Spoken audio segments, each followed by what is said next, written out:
Among the families caught in between the Israel and Hamas war is the Abu Zaither family. Amjad, Maha, and their two daughters, 5-year-old Sham and 3-year-old Julia. Julia suffers from an extremely rare neurological disorder called AHC, or alternating hemiplegia, that causes muscle stiffness, seizures, and paralysis. Only 1,000 cases worldwide have been confirmed.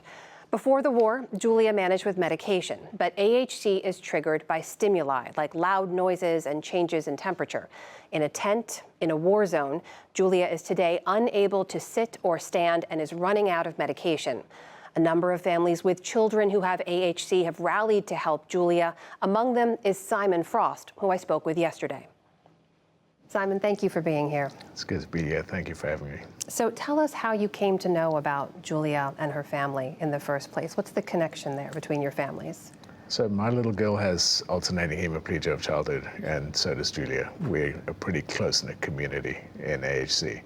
And we have a Facebook page where everybody communicates because parents become quite expert in this disease and tend to consult each other on what's working and what's not working for their kids.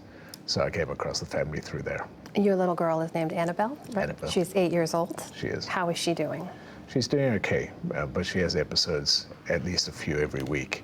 So it's nothing like what Julia is facing, but she does face, some real problems with AHC symptoms.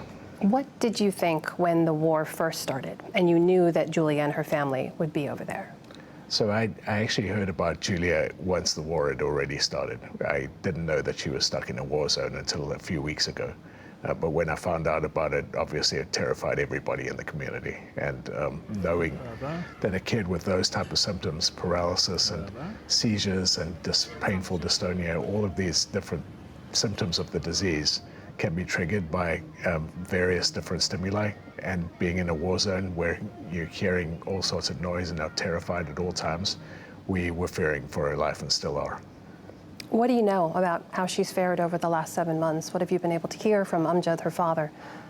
So I know that she's gone through a lot of painful dystonia episodes. She's been paralyzed on and off for the last 6 months. She hasn't had access to her medicines, which can prevent or halt episodes. And she's been fed from a bottle because her parents can't feed her proper food. So she's in desperate situation right now, and everybody's worried about the worst.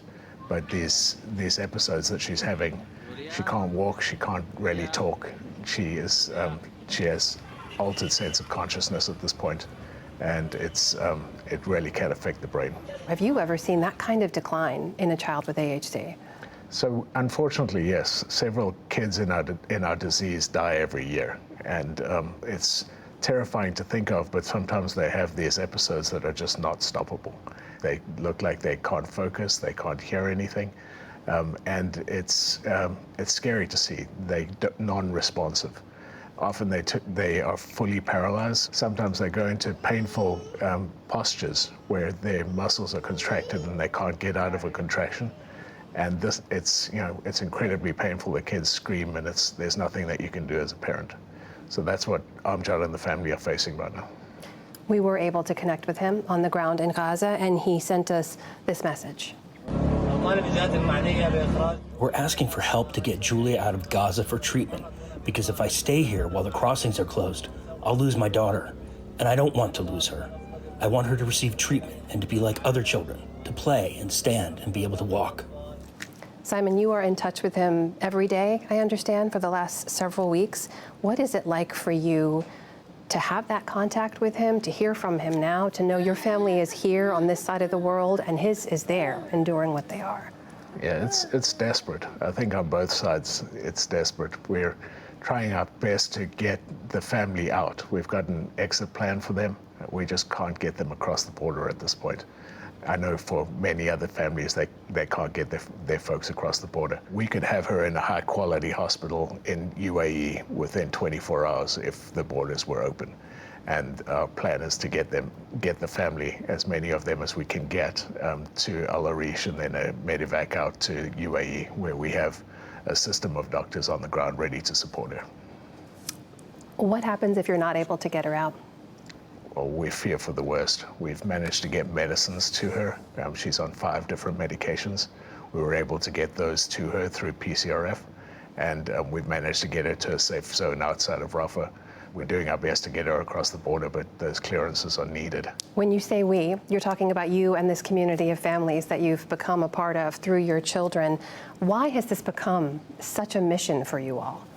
Well, I think we all put ourselves in that situation. We know how hard it is to look after kids with AHC in the best of times. We're in a warm, comfy home in Washington, D.C.